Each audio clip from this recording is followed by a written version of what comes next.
मैं जब भी स्टूडेंट से बात कर रहा हूँ उन्हें बताते हैं कि आपकी रेंज में, आपके बजट में ये ऑप्शंस आते हैं, तो स्टूडेंट्स का ये कहना है कि सर क्या एमबीबीएस इंडिया से करना वर्थ इट है भी या नहीं।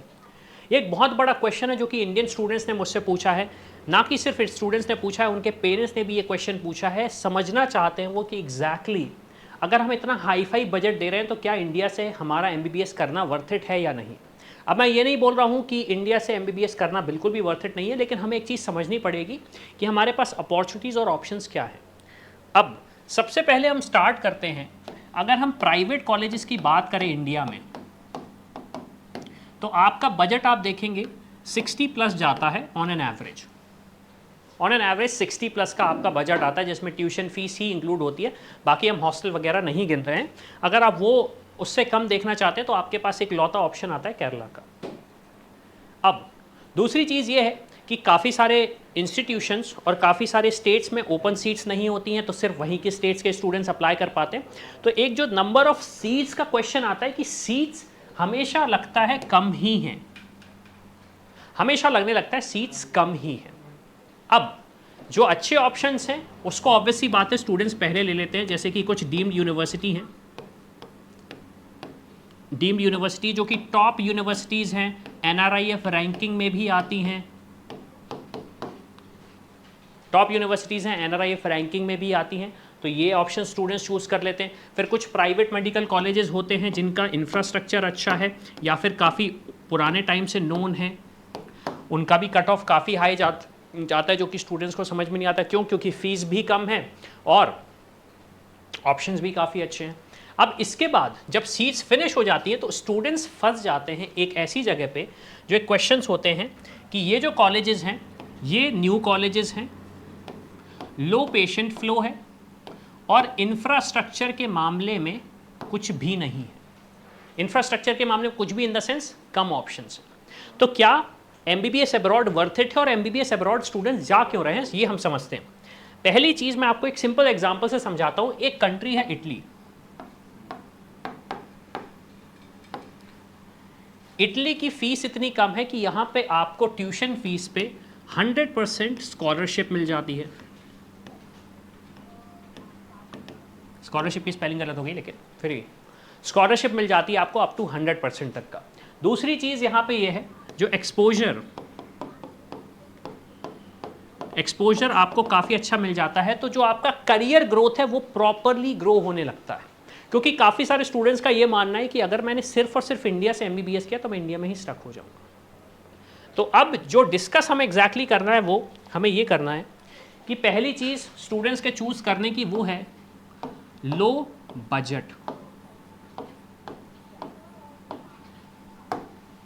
क्योंकि देखिए काफ़ी सारे स्टूडेंट्स एक middle class, lower middle class family से आते हैं, पढ़ाई करते हैं, लेकिन कट ऑफ अगर उन्हें क्लियर नहीं कर पाते तो उनके पास ऑप्शंस लिमिटेड या ना के बराबर हो जाते हैं। तो इस सिचुएशन में वो क्या करते हैं, बजट नहीं होता तो फिर वो दूसरे कोर्सेज की तरफ बढ़ते, तो वहाँ पे एक उनको ऑप्शन दिखता है कि अच्छा एमबीबीएस अब्रॉड में लो बजट है। दूसरी चीज़ ये है कि आपको गवर्नमेंट इंफ्रास्ट्रक्चर मिल रहा है, कहीं कहीं प्राइवेट इंफ्रास्ट्रक्चर मिल रहा है, जो कि बहुत पुराने तरीके से, बहुत अच्छे तरीके से मोल्ड हो चुका है फॉर मेडिकल एजुकेशन की। अगर मैं बात करूं मेडिकल एजुकेशन, ऐसा नहीं है कि आपका इंफ्रास्ट्रक्चर अंडर डेवलप है, पेशेंट्स का फ्लो कम है, क्योंकि ऑलरेडी डेवलप्ड हो चुका है उनका मेडिकल इंफ्रास्ट्रक्चर। जैसे एक रशिया का एग्जाम्पल दूंगा। रशिया सोवियत यूनियन के, मतलब जब सोवियत यूनियन टूटा तो जब रशिया बना एक एज अ कंट्री, तो उससे टूटी हुई जो कंट्रीज़ हैं उनका भी मेडिकल इंफ्रास्ट्रक्चर आज की तारीख में इंडिया के काफ़ी सारे कॉलेजेस से बहुत अच्छा है।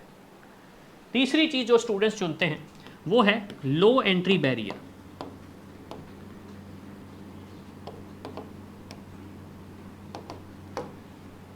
लो एंट्री बैरियर का मतलब यह है कि इंडिया में अगर हम बात करें तो नीट का एग्ज़ाम थोड़ा सा टफ माना जाता है, कि बहुत क्रैक करना काफ़ी सारे स्टूडेंट्स नहीं कर पाते।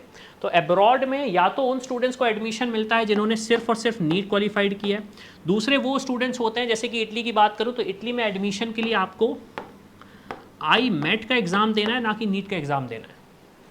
मतलब आपके पास एक ऑल्टरनेटिव ऑप्शन भी है कि अगर आपका नीट क्वालिफाइड नहीं हो रहा है या नीट नहीं निकल पा रहा, तो बिना नीट निकाले भी आप MBBS की एजुकेशन ले सकते हैं। बाद में हम क्वेश्चन पूछेंगे कि इंडिया वापस आने का सिस्टम है या नहीं। फिर चौथी चीज़ एनएमसी करिकुलम एनएमसी गाइडलाइंस जो हैं,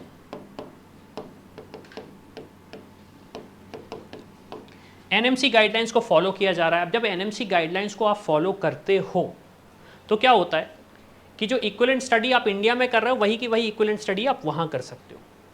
और एक सबसे इंपॉर्टेंट चीज जो स्टूडेंट्स देखते हैं वो है टॉप रेटेड यूनिवर्सिटीज।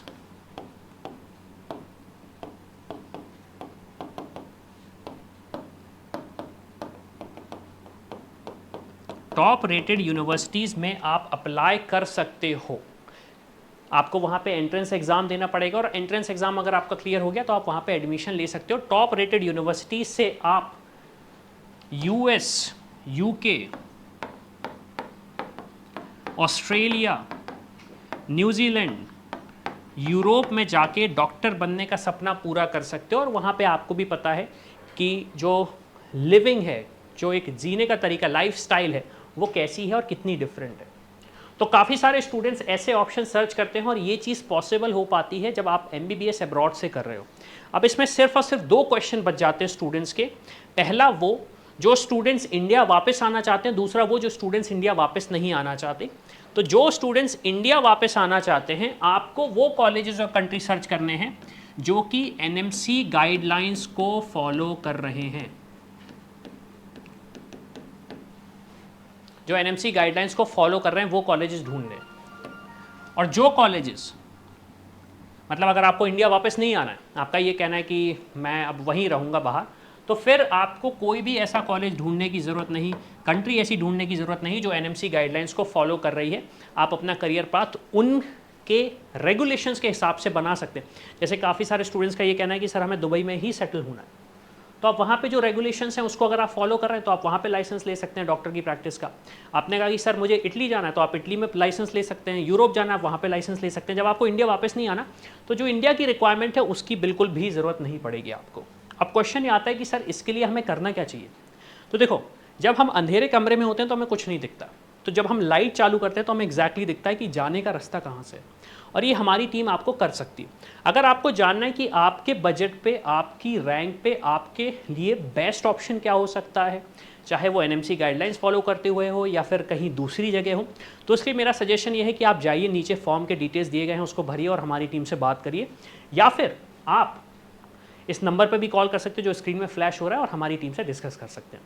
तो इसी के साथ मैं हूं अविनाश, मेरा काम है रास्ता दिखाना, उस पर चल के डॉक्टर बनना आपका। I hope you like this video. For more such videos, keep watching our channel. And do not forget to like, share and subscribe.